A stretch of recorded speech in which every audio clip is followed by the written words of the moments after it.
Welcome to June 3rd, 2026. The singularity has reached the stage where governments would rather benchmark it than license it. The White House issued an executive order promoting advanced artificial intelligence innovation and security, directing agencies to build a classified test of AI cyber capabilities and to invite developers to voluntarily share covered frontier models for up to 30 days before release, while forbidding any mandatory licensing regime. Politico read the lighter touch as the AI industry's latest win in dodging heavier federal oversight. The labs, freed from pre-clearance, are racing to feed the machines instead.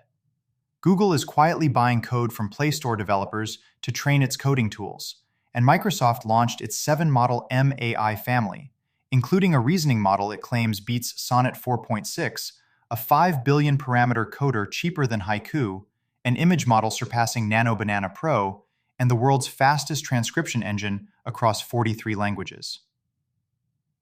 Some mathematicians, meanwhile, are showing signs of a siege mentality. 16 of them, backed by the International Mathematical Union, published the Leiden Declaration on AI and Mathematics, asking the field to disclose AI use and keep humans accountable for correctness, arriving weeks after a model disproved an 80-year-old Erdős conjecture.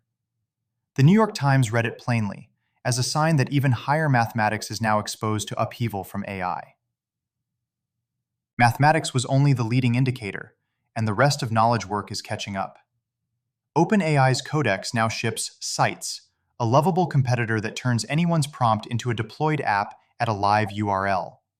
A Stanford blind study found law professors preferred AI answers to student legal questions in roughly 75% of 3,000 comparisons, flagging them as harmful a third as often as human ones.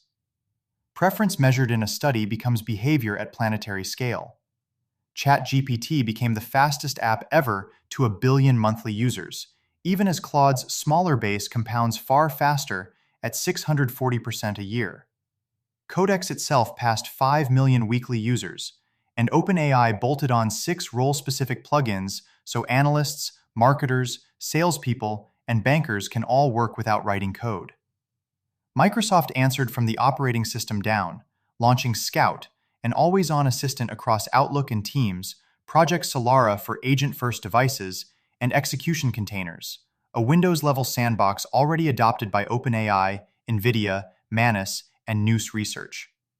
Anthropic is expanding Project Glasswing, opening its Claude Mythos preview to roughly 150 organizations across power, water, healthcare, and other newly defended sectors. All of this autonomy runs on borrowed silicon and borrowed money. Broadcom's pledge to backstop a record $36 billion private credit deal, structured to buy Google TPUs and lease them to Anthropic, has compressed yields on the senior tranche to about 5.75%, with the riskier unbacked slice paying 8 to 9%. A CoreWeave-linked data center joined the same rush, raising $900 million in junk notes at 7.5%, part of over $27 billion borrowed this year to pour concrete around GPUs.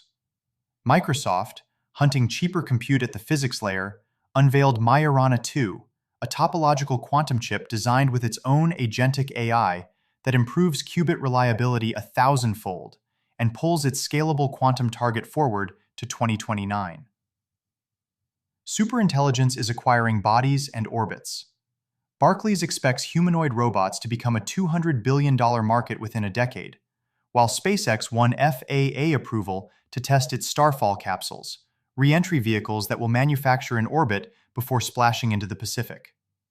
Commentators notice the obvious dual use, that a vehicle precise enough to land cargo is precise enough to deliver rods from God anywhere on Earth. While the machines get new bodies, ours keep revealing undocumented features. GLP-1 drugs now appear to reduce the need for knee replacements, seemingly independent of the weight they take off. Meanwhile, the economy is sorting out who and what actually did the work. New York Fed researchers found that remote work, not AI, explains nearly 2/3 of rising unemployment among young graduates, since employers stopped hiring juniors they could not mentor in person. Where AI is the cause, the bills arrive fast. Uber capped engineers at $1,500 a month per coding tool like Claude Code after burning a year's budget in 4 months, even as Joshua Kushner's Thrive Holdings bets $1 billion buying accounting firms to automate white-collar work. Workers are pushing back on the surveillance that automation requires, forcing Meta to roll back a tool that logged keystrokes and screens to train its agents. However, the era's most audacious promises are mostly coming true, with a New York Times audit of 600-plus Musk claims finding he achieved 75% of his 2015 goals on time. The future is already here. The last 25% just isn't evenly distributed yet.